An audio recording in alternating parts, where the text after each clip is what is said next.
So hello guys, good morning, welcome back to my another vlog. तो कैसे हैं आप सभी? आई होप आप सभी अच्छे होंगे और मैं भी बहुत अच्छा हूँ। इसी के साथ आज हमारा डेली व्लॉग का डे 96 और आज की सुबह की शुरुआत हमारी होती है बहुत ही तेज़ करार धूप और हमारी योगा एक्सरसाइजेस के साथ। तो चलिए करते हैं दिन की शुरुआत। तो एक्सरसाइज करने से पहले हम कर लेते हैं अपनी बॉडी को थोड़ा सा वार्म। लेकिन मुझे थोड़ा सा अपनी डेली लाइफ में जो मैं व्लॉग कर रहा हूँ थोड़ा सा बोरिंग लग रहा है, क्योंकि मैं आप लोगों को डेली सिर्फ एक्सरसाइजेज और योगा ही बता रहा हूँ, कुछ खास नहीं बना के दे रहा। लेकिन मैंने कल से एक नई स्ट्रैटेजी अपनानी है जो शायद आप लोगों को अच्छा लगे और थोड़े मेरे ब्लॉग आपको अच्छे भी लगे। फिलहाल आज के दिन आप फिर से मेरी एक्सरसाइजेज और योगा देखिए, जिसमें वार्म अप करने के बाद हमने शुरू कर दिए अपने पुशअप्स। और पुशअप कितने ज़्यादा ज़रूरी है आपकी अपर चेस्ट के लिए तो आपको पता ही है। और अगर आप भी अच्छी बॉडी फिजिक चाहते हो तो घर पे इन चीज़ों को ज़रूर करें। इसी के साथ हमने कर लिए थोड़ी सी इंक्लाइन पुशअप्स और थोड़े से डिक्लाइन पुशअप्स, क्योंकि चेस्ट के 2-3 पार्ट्स होते हैं तो तीनों को प्रिपेयर करना बहुत ज़रूरी है, तभी आपकी चेस्ट थोड़ी अच्छा फॉर्म में आती है। और पूरी बॉडी लड़कों की चेस्ट से ही काफ़ी अच्छी लगती है, इसलिए चेस्ट के जितने ज़्यादा वेरिएशंस हो उतने ज़्यादा आप लोग ट्राई करिए।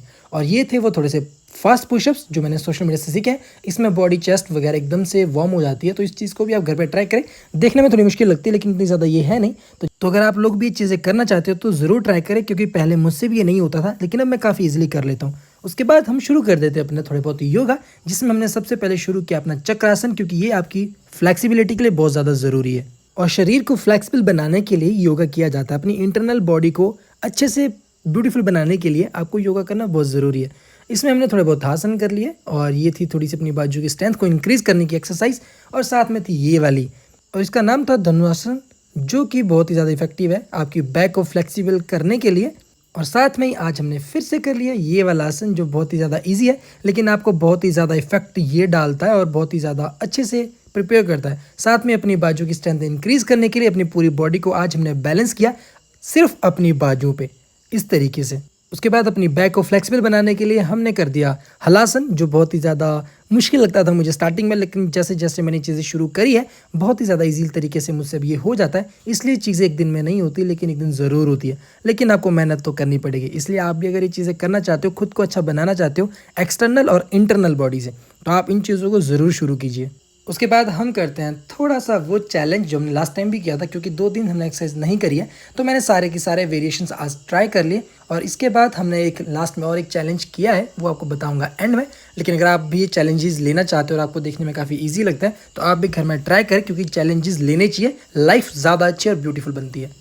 आप लोगों को पता है कि मैं एक चैलेंज लिया है जो मुझे अपनी हिप जॉइंट्स को ओपन करना है और बिल्कुल टांगे खोल के डाउन बैठना है फ्लोर पर। उसके लिए हिप जॉइंट्स का ओपन होना बहुत ज़रूरी है, इसलिए थोड़ी सी एक्सरसाइजेस उससे पहले करनी पड़ती है, क्योंकि ये बहुत ही मुश्किल एक्सरसाइज है। तो इसके लिए बहुत ही ज़्यादा प्रैक्टिस करनी पड़ती है, पहले अपने हिप जॉइंट्स को फ्लेक्सिबल बनाना पड़ता है, तब जाके कहीं ये चीज़ पॉसिबल होती है, जो कि मुझसे हो नहीं रही। मैं पिछले 1 हफ्ते से ट्राई कर रहा हूँ, फिर भी धीरे धीरे ट्राई कर रहा हूँ। जितना मुझसे पहले नहीं होता था काफ़ी हद तक काफ़ी इंक्रीज़ मैंने कर लिया और इतना ज़्यादा डाउन में हो जाता हूँ जितना आप देख रहे हो। तो शायद थोड़े ही दिनों में मैं इस चीज़ को भी कंप्लीट कर लूँगा।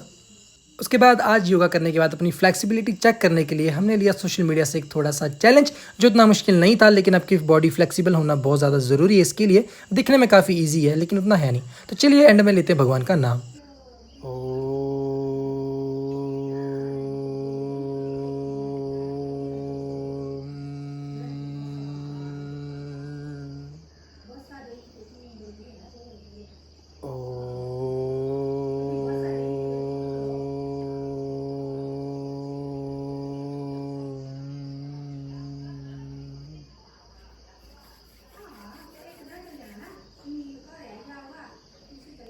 पार्वती पते हर हर महादेव।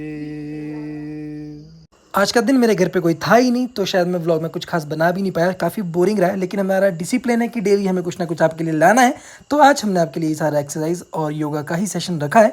तो हम निकल पड़े हैं शाम के टाइम अपने जिम के लिए, क्योंकि हमारा जिम का टाइम भी हो चुका है। अपनी डाइट पूरी लेने के बाद हम पहुँच जाते हैं फाइनली अपने जिम में और देखते हैं अंदर कौन कौन आ चुका है। तो हमसे पहले पहुंच चुके थे ललित जी और स्वयं, जो कि एक्सरसाइजेस करना शुरू कर चुके थे। और आज था हमारा शोल्डर डे, तो हमने देख लिया शीशे में थोड़ा सा खुद को। लेकिन मेरी पर्सनैलिटी जो जिम में आने आते वक्त थी वो अब नहीं है, और मेरा फेस भी काफ़ी कमज़ोर हो रहा है। मुझे लग रहा है मैं एक्सरसाइज शायद ओवर कर रहा हूँ, क्योंकि मेरा वेट डाउन होता जा रहा है, बढ़ नहीं रहा। शायद मेरी डाइट अभी थोड़ी कम है, थोड़ी और इंक्रीज़ करनी पड़ेगी। शोल्डर के बाद हमने शुरू कर दिया कार्डियो, लेकिन ये हमने जब से जिम शुरू करा है तब से लेके किया ही नहीं था। इसलिए ललित को काफ़ी फोर्स करने के बाद आज हम तीनों ने मिलकर ये चीज़ करी, क्योंकि ललित काफ़ी मना करता है इस चीज़ को, क्योंकि इसमें पेन पेट में होता है।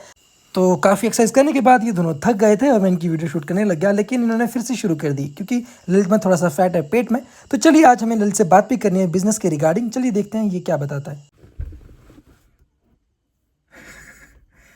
यार बाकी तो सब ठीक है ना, जिम जिम बढ़िया चल रहा है, पर अब बिजनेस करने का सोच रहा हूँ क्या किया जाए।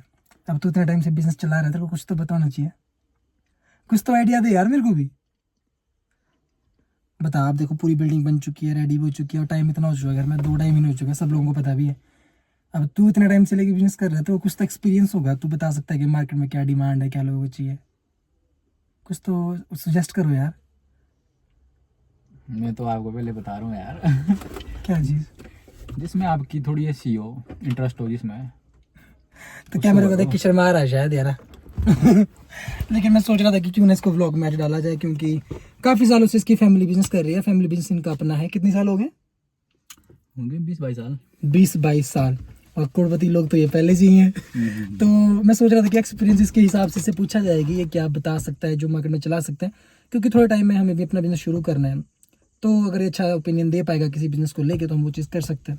तो मुझे कुछ वैसा आइडिया बता ना, क्या हो सकता है बढ़िया जो इधर चल सकता है इस लोकेशन के हिसाब से। तूने जगह देख रखी है कि कहाँ पे होना है क्या? तो जो मैं इलेक्ट्रिकल वगैरह वाला सोच रहा हूँ क्या वो चीज़ सही है? क्या लगता है तेरे को? ठीक है, बिजनेस तो ज़्यादा मार्केट से साइड ही चलेगा ना। हमारा भी तो मार्केट से साइड है, मतलब तीनों दुकानें हमारी मार्केट से साइड है। नहीं तुम लोगों की तो चलो मार्केट बनी हुई है, मेरा तो स्टार्टअप ही भी नया होगा। स्टार्टअप भी तभी है, हमने भी तो स्टार्ट ही किया होगा। पापा नहीं वगैरह उस ने टाइम भी तो स्टार्ट ही पे किया मेरा होगा। तो फिर रिस्क भी कितना खतरनाक होगा। रिस्क तो लेना पड़ेगा। चलो देखते हैं, कस्टमर मार्केट बनाने पे डिपेंड होती है। बाकी ऑडियंस तो मेरी देख ही रही है, लोकल ही तो है सारे ना। बाकी अगर वैसा कुछ होगा तो चल जाएगा पता। शुरू में जब रिस्क लेंगे ना, अब बिजनेस का नाम ही है देखो, कभी चलेगा कभी ठप भी होता है, क्योंकि हमारा तो सीजनल ही है ना मैक्सिमम। मतलब तुम्हारे तरफ से एक सीजन में एक सीजन लग गया तो वैसे लाखों करोड़ों की सेल है, फिर पूरी साल का निकल जाता है एक साथ। तो बिजनेस के यही फायदे हैं, कभी आपका नहीं भी चलता है पर जब चलता है तो पूरी साल की कमाई एक ही महीने में भी दे देता है ना। सही बात है। बाकी देखते हैं कितना हमने क्या करना है, कैसे चलना है। बाकी बिजनेस को ऐसा ही करेंगे जो इससे मिलता जुलता ही हो, ताकि इसकी तरफ से जो चीज़ें छूटती है वो हम पूरी कर सकें।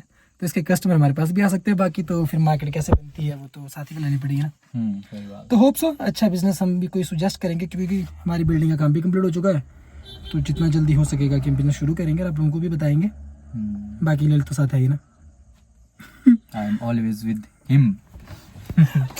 तो जिम से निकलने के बाद हमें ध्यान आता है कि कल बिल्डिंग में सीढ़ियाँ बनी थी तो उनमें पानी भी डालना था। तो ललित और मैं आ जाते हैं, थोड़ी बातचीत करते हुए अपना काम भी कंप्लीट करते हैं और ललित से सजेशंस लेते हैं अपने बिजनेस के लिए, जो इसने मुझे काफ़ी अच्छे राय दी है। और देखते हैं शायद हम जल्दी से जल्दी उसे शुरू भी कर देंगे। तो चलिए चलते हैं घर की तरफ। मारना नहीं। ओए ओए नो नो नो। ओए ओए तेरी गधी मारती है। तो फाइनली हम अपने घर पे पहुंच चुके हैं और सारा दिन मैं घर पे था, मम्मी वगैरह भी आ चुके हैं काम से अपने। तो सारा दिन आज वेला ही था घर पे, कुछ व्लॉग बना भी नहीं पाया अकेले, लेकिन मेरा माइंड बहुत चल रहा था बिजनेस को लेके और बहुत जल्दी मुझे अपना काम भी शुरू करना है। तो आपसे शेयर करूंगा और कल व्लॉग में कुछ खास चेंज आने वाला है। तो कल मिलते हैं आपसे। Bye bye, good night, take care.